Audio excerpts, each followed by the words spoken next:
Saya sebenarnya sudah pesimis melihat Pasir Putih karena sudah unmanaged ya, dari pemerintahan ke pemerintahan.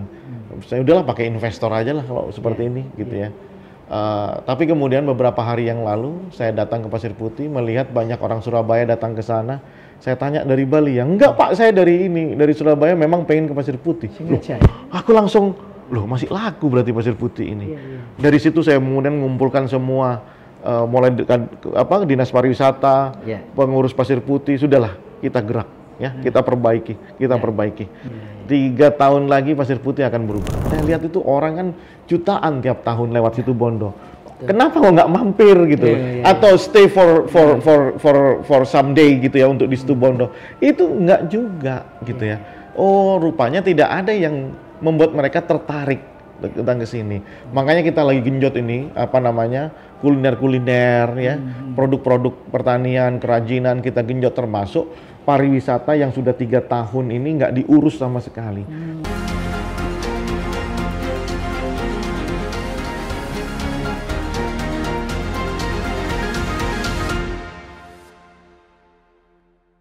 Assalamualaikum warahmatullahi wabarakatuh. Salam sehat dan salam sejahtera untuk kita semua. Kembali bertemu dengan saya Tri Mulyono, pemimpin redaksi Tribun Jatim Network dalam acara Gebrakan Sang Pemimpin.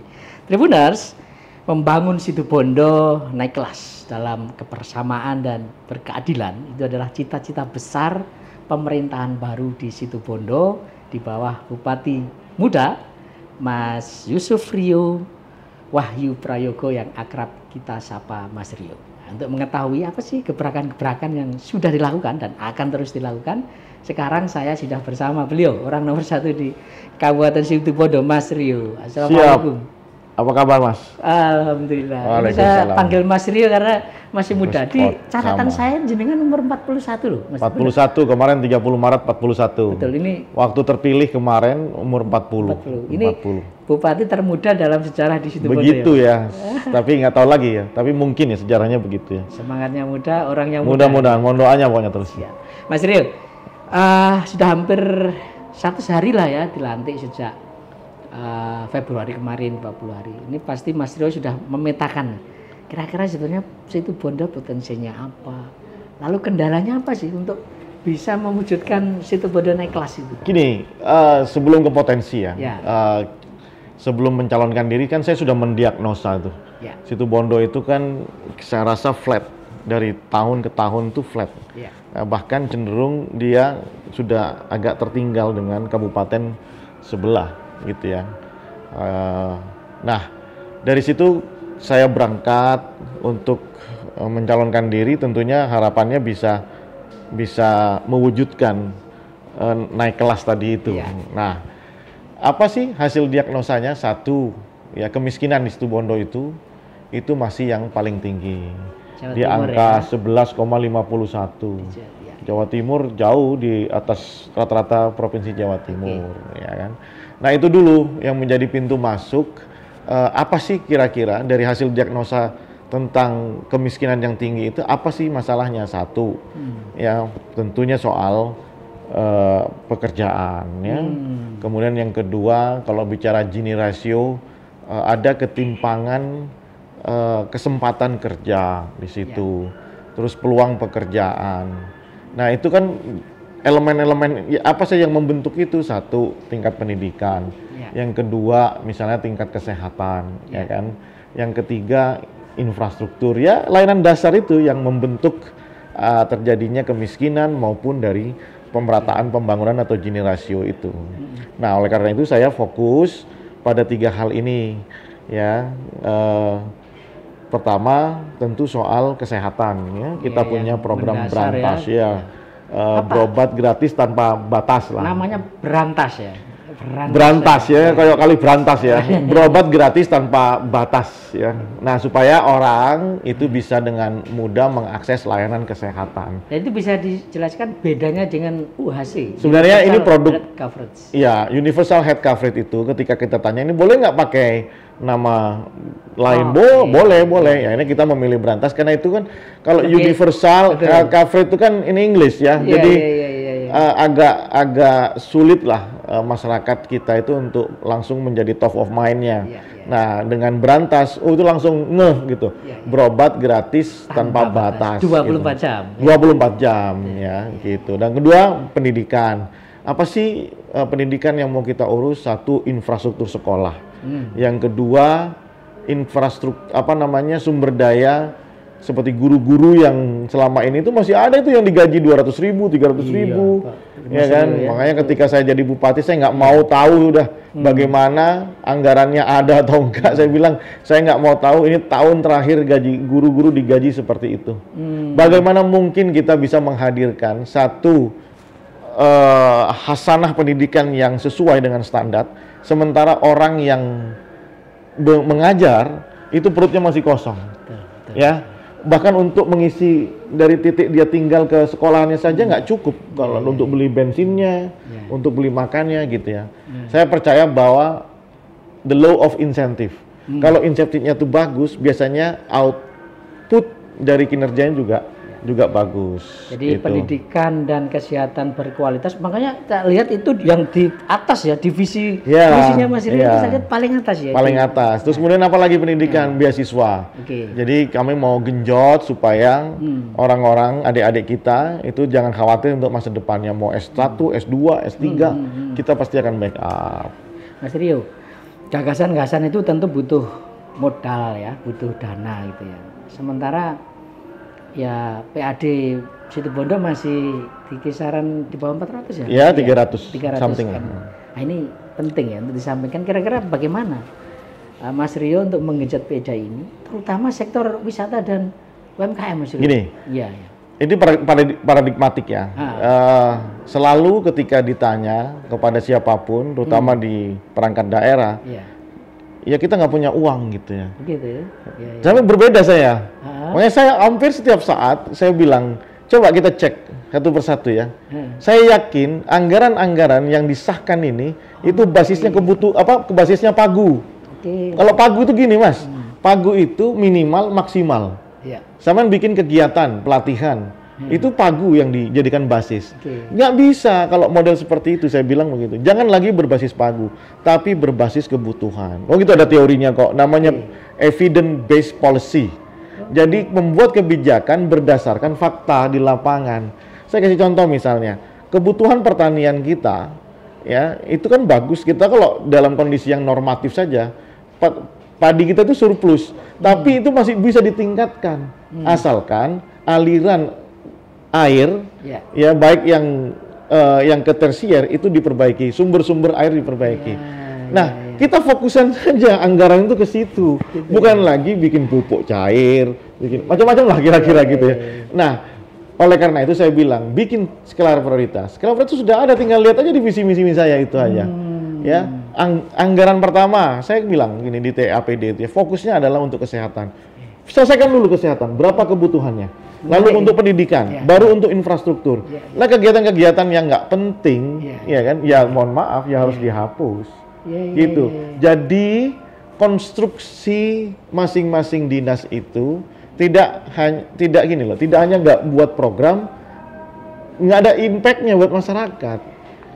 Kalau basisnya evident, basisnya kebutuhan dari lapangan, itu pasti impactful, gitu loh. Jadi menariknya ini Mas Rio sebenarnya sudah efisiensi anggaran yang diketok presiden itu nggak ngefek ya? Kan Mas Rio sudah punya bayangan. Bukan nggak ngefek, ya tetap ngefek. Tapi saya nggak khawatir gitu loh. Karena apa? Saya masih bisa memindahkan, tidak prioritas, nggak dibutuhkan sama masyarakat. Kita alihkan ke yang dibutuhkan. Itu saja. Nah, termasuk misalnya bagaimana soal UMKM misalnya, itu yang paling dibutuhkan buat masyarakat kan. Sangat dibutuhkan. Paling butuh anggaran berapa sih untuk membayar bunga bank dan uang administrasi? Nah, ini mungkin bisa lebih dielaborasi Mas Rio. Bagaimana upaya jenengan untuk UMKM ini naik kelas itu ya, dalam konteks Situbondo naik kelas itu, menariknya. Jadi kita ini nggak dianugerahi sama tambang yang bisa memberikan dana bagi hasil yang luar biasa. Kita tidak dianugerahi macam-macam. Kita cuma dianugerahi pertanian sama jalur lintas dagang utama menuju dan pulang ke Bali. Saya lihat itu orang kan jutaan tiap tahun lewat Situbondo. Kenapa kok nggak mampir gitu? Atau stay for someday gitu ya untuk di Situbondo? Itu nggak juga gitu ya. Oh, rupanya tidak ada yang membuat mereka tertarik datang ke sini. Makanya kita lagi genjot ini kuliner-kuliner ya, produk-produk pertanian, kerajinan kita genjot, termasuk pariwisata yang sudah 3 tahun ini nggak diurus sama sekali. Padahal kan orang bisa mampir kan. Orang kalau sudah mampir pasti beli minum, pasti beli makan. Iya kan? Pasti ini kan bergerak ekonominya gitu.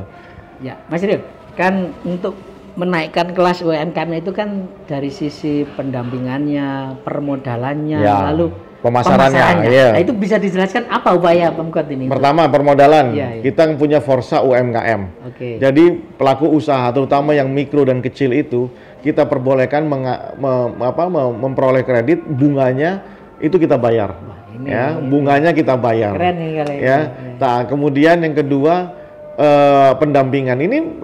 Ini remeh tapi sering dilupakan sama pemerintah daerah itu. Jadi orang untuk bisa menuju naik kelas sukses itu kan harus didampingi.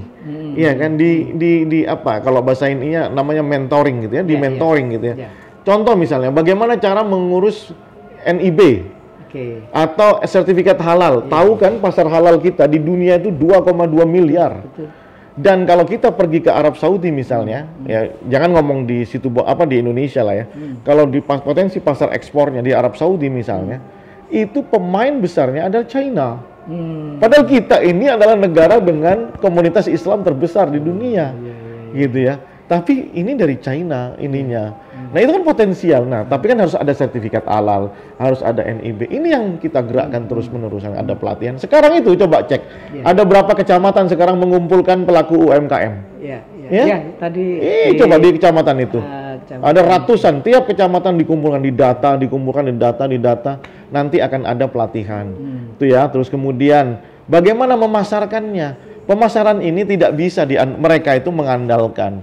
Kita akan ajari mereka untuk digital marketing. Tapi kan mereka punya batasan. Ya. Ini tugasnya bupati. Makanya sejak awal saya katakan bupati itu bukan hanya sebagai kepala administratur daerah, tapi dia juga jadi sebagai brand ambassador dari produk-produk lokal. Jadi nanti sama nggak percaya ya? Rengginang yang ngetren di Jakarta itu dari Situbondo. Kita nggak tahu ya. Nah itu kan, ya karena kurang branding, gitu loh. Ya kan? Nanti berarti Mas Rio harus, sekali-sekali harus mengendorse para pelaku UMKM di tiap saat. Sebelum masuk ke ruangan ini, saya kan nge-repost produk lokal. Coba cek IG saya itu. Setiap saat saya nge-repost, mereka nge-tag saya repost. Istri saya bagian review. Review ya. Saya bagian keliling, begitu berbagi tugas. Jadi gratis ya, tapi Nah gini Mas, menariknya Mas. Jadi saya mengajak semua OPD itu berpikirnya ke sana, ke entrepreneur. Gitu loh, ujungnya ke sana. Karena ini adalah middle instrument untuk mengembangkan potensi perikanan, pertanian, pertanian, perikanan, peternakan dan pariwisata. Sebenarnya home-base-nya middle instrument. Mas Rio, ini soal UMKM. Soal wisata Mas Rio, kita tahu ya, waktu saya kecil itu yang kita tahu daerah yang punya pasir putih itu Situbondo loh Mas Rio. The one and only. Sepertinya ya belakangan ini malah kalah dengan daerah yang nanti akan menang lagi nanti. Ini bisa berbagi cerita Mas Rio. Ya memang rahasianya untuk memulihkan ini. Satu, tadi saya ceritakan. Saya sebenarnya sudah pesimis melihat pasir putih karena sudah unmanaged ya, dari pemerintahan ke pemerintahan. Saya udahlah pakai investor aja lah kalau seperti ini gitu ya. Tapi kemudian beberapa hari yang lalu saya datang ke Pasir Putih melihat banyak orang Surabaya datang ke sana. Saya tanya dari Bali ya, enggak Pak, saya dari Surabaya memang pengen ke Pasir Putih. Aku langsung, masih laku berarti Pasir Putih ini. Dari situ saya kemudian mengumpulkan semua. Mulai dinas pariwisata, pengurus Pasir Putih, sudahlah kita gerak ya, kita perbaiki. Saya yakin Mas, sangat yakin, satu-satunya pantura di Jawa ini yang ada pasir putihnya itu cuma di Situbondo. Betul. Aku yakin saya. 3 tahun lagi pasir putih akan berubah. Akan dijual gitu ya. Akan menjadi kembali karena gini. Saya kedatangan banyak tamu, kepala-kepala itu dulu Mas Rio rumahnya di Malang. Saya dulu sama papa, mama diajak ke Pasir Putih gitu ya. Memori itu yang one day kita akan lihat pasir putih kembali seperti era kejayaannya. Soal jual menjual, tanda kutip menjual Mas ya. Mas Rio ini kan ibaratnya jaringannya dikenal luas ya, termasuk di Jakarta. Dan belakangan saya tahu Mas Rio bolak-balik Jakarta Situbondo dalam rangka menjual Situbondo. Apa hasilnya Mas Rio? Banyak sih ya, banyak ya, banyak.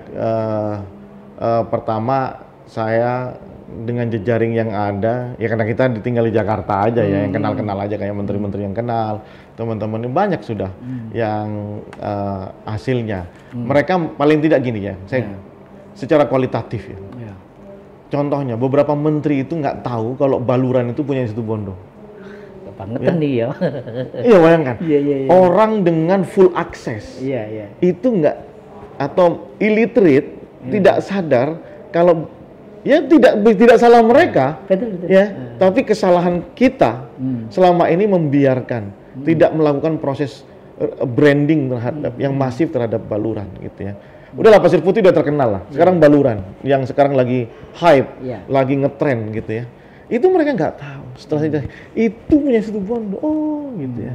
Nah dari situ kemudian kita mulai banyak melihat peluang investasi di Baluran, ya. Kemudian bicara ada lagi satu ya, bicara wisata ya. Ada satu sungai yang itu mungkin nggak ada di Indonesia. Apa itu? Rafting, tapi dengan aliran belerang. Jadi nggak ada makhluk hidup sekecil apapun. Jadi ini rafting sehat. Kalau yang lain kan mari rafting gatal-gatalan apa begitu. Ini rafting sehat. Gitu. Di mana itu Mas? Di dekat Baluran situ. Dan kita sudah coba kemarin, teman-teman wartawan media juga kita ajak. Oke. Saya yang harus ke sana ya. Harus ke sana. Harus ke sana ya. Mas Rio, ini banyak sekali ya gagasan ide-ide yang fresh, menurut saya sih fresh ya, baru gitu. Tapi saat yang sama pemerintah pusat kemudian ada efisiensi anggaran. Dampaknya secara langsung ada nggak sih Mas di Situbondo? To be honest, nggak begitu banyak sebenarnya sih, nggak begitu banyak ya. Saya memahami kok konstruk efisiensi itu. Contoh misalnya Perjadin dipotong 50%, semuanya punya bupati, udah ikutin aja impresnya itu, semua ya. Dan kita dipotong 34 miliar, 33,9 miliar. Bagi saya setiap kesulitan selalu ada kemudahan. Saya tidak pernah pesimis melihat situasi itu. Ya nyatanya kita masih jalan aja, masih jalan, masih bisa bangun, jalan juga masih bisa bangun. Dengan mindset bahwa skala prioritas itu aja. Yes, kuncinya di skala prioritas dan OPD ini paham yang saya maksud. Yang sulit ini kan mengajari OPD supaya shifting dari pagu ke evident. Menganggarkan itu berbasisnya kebutuhan. Ya kalau nggak butuh ngapain dianggarkan. Contohnya satu ya, masih ada pelatihan kue gitu ya. Itu aku sampai sampai lorot tengah gua ya pelatihan kue itu loh. Padahal lihat di YouTube kan ada gitu ya. Harusnya naik kelas. Sudah naik kelas. Naik kelas gitu. Mas Rio, selain program-program original yang dilahirkan Mas Rio, ini pemerintah pusat kan juga punya beberapa program unggulan ya, kayak sekolah rakyat, Koperasi Merah Putih di Situbondo sendiri. Ini lagi jalan. Bahkan kan kemarin saya lebih start awal ini nanti kayak. Kalau sekolah rakyat ya kita start awal gitu. Sudah visit berapa kali tuh? Berarti belum mulai kan, belum mulai. Mulai menerima siswa kira-kira? Ini sudah mulai sudah mulai terdata. Ya tinggal perintah dari pusat aja saya. Sudah, fasilitasnya sudah ada, sudah siap, semua sudah siap. Kalau yang Koperasi Merah Putih, ini lagi sudah sekitar 70%. Ya tinggal kan ditarget tanggal 29, tapi tanggal 23 insya Allah udah kelar semuanya itu, semua desa di Situbondo. Mantap itu. Dan itu akan menjadi program yang super dahsyat karena itu menggerakkan masyarakatnya, menggerakkan masyarakat. Kalau misalnya ya BUMDes itu bagus, tapi BUMDes itu kan untuk desa tuh. Kalau koperasi ini kan untuk masyarakat. Betul. Semua orang bisa terlibat di situ. Keren. Mas Rio, ini satu hal yang penting kita sampaikan ya. Di kampanye Mas Rio itu kan, saya lupa banyak Maduranya, pokoknya saya berjanji tidak akan bohong, tidak akan korupsi. Oh ya. Mas Rio bisa. Tak cok tak cok ngecok Itu bahasa Maduranya. Iya. Tak cok ngocoa ya angel wong Jawa angel. Untung saya bilingual ya. Inggris Timur ya? Karena bapak saya orang Banyuwangi. Di rumah dulu. Tapi sudah nggak kelihatan Mas Rio kalau orang Madura. Oh ya gitu bisa ya. baca Madura. Ya, tinggal di Jakarta mungkin. Nah, jadi tak congocoa itu saya tidak akan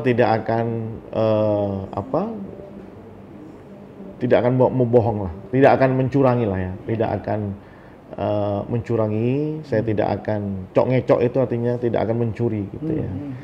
Tak cok-ngecoa itu memang agak ikonik memang ya. Dan ya bisa cek aja, tanya sama kepala dinas Situbondo, tanya sama random sampling aja ke perangkat-perangkat daerah mulai staf sampai ini, apakah Mas Rio mempraktekkan itu apa tidak. Gitu aja. Kalau saya yang ngomong mungkin dan saya nanti berlebihan. Siap. Nah, ini ada kepala dinas Kominfo, bisa tanya nanti. Mas Rio, selain memberi contoh, saya percaya itu, tetapi kan harus ada cara ya, bagaimana agar aparatur sipil negara ini kemudian tidak terjerat kasus korupsi. Punya cara nggak Mas Rio agar ya dari pemimpinnya? Pencegahan. Ya, contoh ya sudah ada contoh dari satu gitu ya. Ada lagi nggak yang? Ya pertama ya dari pemimpinnya. Saya harus memberi contoh itu. Saya selalu ingatkan. Saya aja kemarin tuh WA sama KPK. Ya, saya boleh nggak saya beli satu unit usaha dan ini pakai uang kredit gitu. Sampai seperti itu saya menjaga diri saya. Terus yang kedua ya di forum-forum selalu saya ingatkan. Dan kerja yang baik dan jujur. Itu aja gitu loh. Nggak usah aneh-aneh lah, saya pikir begitu. Dan secara struktural yang bisa kita jamin adalah ya kalau misalnya kayak case Pasir Putih tadi ya.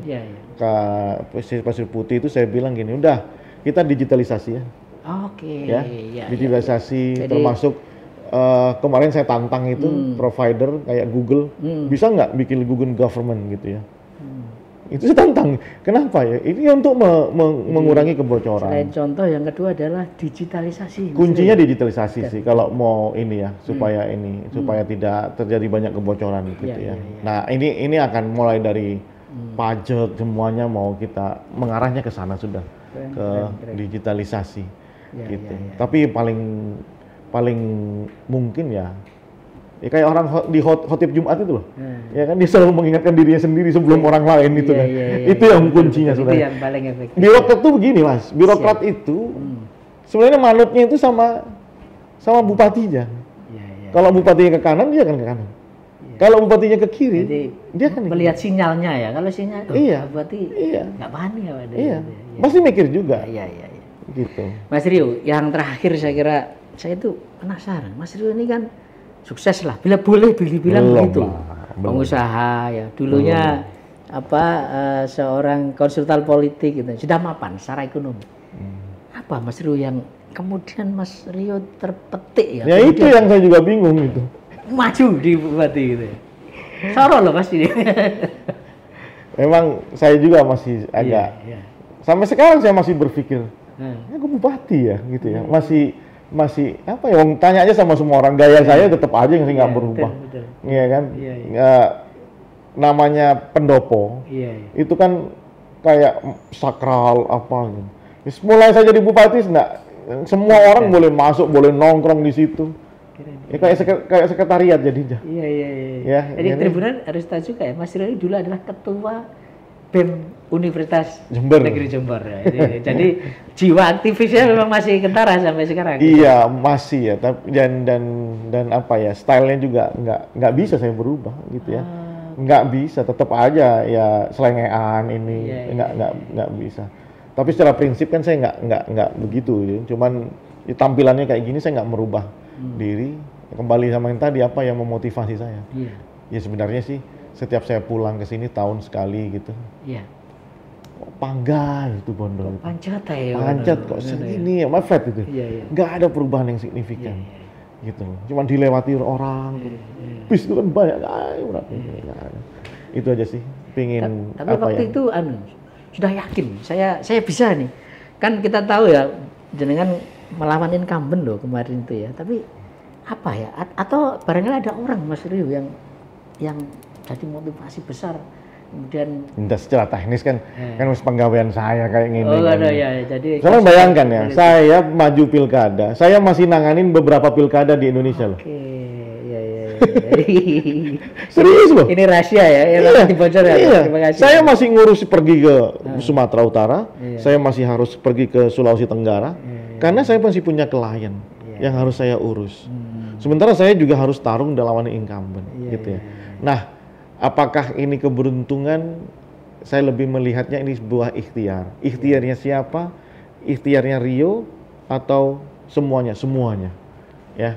Ikhtiarnya ini mestakung aja, Mas. Jadi semesta alam, niat tadi semesta yang alam mendukung terdengar lah oleh Allah ya, SWT. terutama para masyayikh. Ya. Bayangkan Mas, PKB sama P3 sepanjang sejarah nggak pernah kumpul. Betul. Nggak pernah bersatu kumpul bersama Mas Rio ya. Ini bersatu semua. Iya. Pondok-pondok pesantren yang dulunya itu punya dukungan masing-masing, ini bersatu mendukung. Bersatu bersama. Padahal saya bukan santri loh. Bersama anak muda gitu.